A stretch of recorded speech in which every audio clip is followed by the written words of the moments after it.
रामचंद्र कह गए सिया से, ऐसा कलयुग आएगा, हंस चुगेगा दाना घुन का, कौवा मोती खाएगा। झारखंड में यही हो रहा है। हंस कौन है?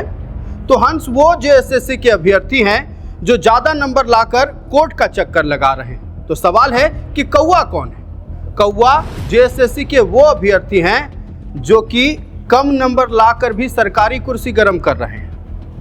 नमस्कार, मैं हूं आयुष कुमार और आप देख रहे हैं न्यूज़ 11 भारत का डिजिटल प्लेटफॉर्म। झारखंड में सरकारी नौकरी का फॉर्मूला बदल गया है।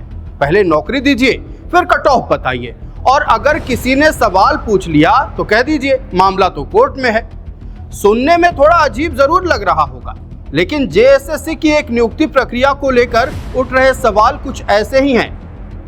आरोप है कि जिन युवाओं ने ज्यादा अंक हासिल किए आज वे नौकरी नहीं न्याय तलाश रहे हैं, और जिनके अंक कम हैं वे सरकारी कुर्सी पर बैठ चुके हैं। सचमुच झारखंड हर रोज गड़बड़ियों की रोज नई इबारत लिख रहा है। अगर ऐसा हो रहा है तो सवाल पूछना भी बनता है, ये परीक्षा मेरिट की हुई थी या किस्मत की कोई लॉटरी निकाली गई थी? अमूमन सरकारी नौकरी देने का एक नियम होता है। वो नियम है, पहले परीक्षा होती है, फिर रिजल्ट जारी होता है, फिर कट ऑफ आता है और तब जाकर नियुक्ति होती है। लेकिन जेएसएससी बोलता है कि ना ना ना, सीधा सीधा रास्ता हमको थोड़े पसंद है, हम नया रास्ता निकालेंगे। तो जेएसएससी ने क्या फॉर्मूला बनाया ये समझिए। पहले परीक्षा लिया, ठीक बात, फिर रिजल्ट निकाला गया, ये भी ठीक है, लेकिन डायरेक्ट नौकरी दे दी। फिर उन लोगों को याद आया कि अरे कट ऑफ भी तो जारी करना था, सो कर दिया। मतलब पहले सजा सुनाई गई, फिर कानून का किताब पढ़ाया गया। हद है। कट ऑफ जारी होने के बाद असली खेल का पता चला। जिसके ज्यादा नंबर आए वो कोर्ट दौड़ रहे, और जिनके कम नंबर आए हैं वो सरकारी कुर्सी पर बैठे हुए हैं। हमारे यहाँ ऐसा ही होता है। लेकिन जेएसएससी की ओर से दावा अब भी यही किया जा रहा है कि सब कुछ नियम के मुताबिक हुआ था। अगर सब कुछ नियम के मुताबिक हुआ तो कट ऑफ पहले सार्वजनिक करने में क्या दिक्कत आ गई थी?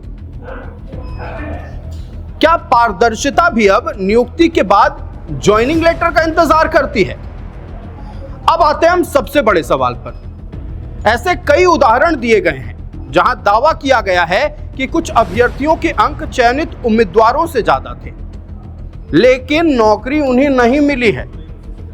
अब सोचिए, अगर 90 नंबर वाला बाहर रह जाए और 85 नंबर वाला अंदर, तो तैयारी करने वाले युवक किताब खोलें कि ज्योतिष की दुकान। अगर मेरिट ही सब कुछ है तो मेरिट वाले कोर्ट में क्यों हैं? और अगर मेरिट सब कुछ नहीं है तो फिर चयन का असली पैमाना क्या था? अब मामला चूंकि अदालत तक पहुंच चुका है तो अंतिम फैसला अदालत ही करेगी। लेकिन अदालत तक पहुंचने से पहले क्या आयोग की कोई जिम्मेदारी नहीं बनती थी?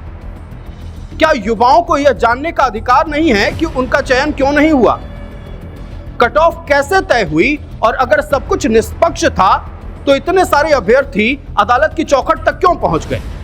सवाल इसलिए भी बड़ा है क्योंकि सिर्फ यह नौकरी का सवाल नहीं, लाखों युवाओं का भरोसा दांव पर लगा हुआ है।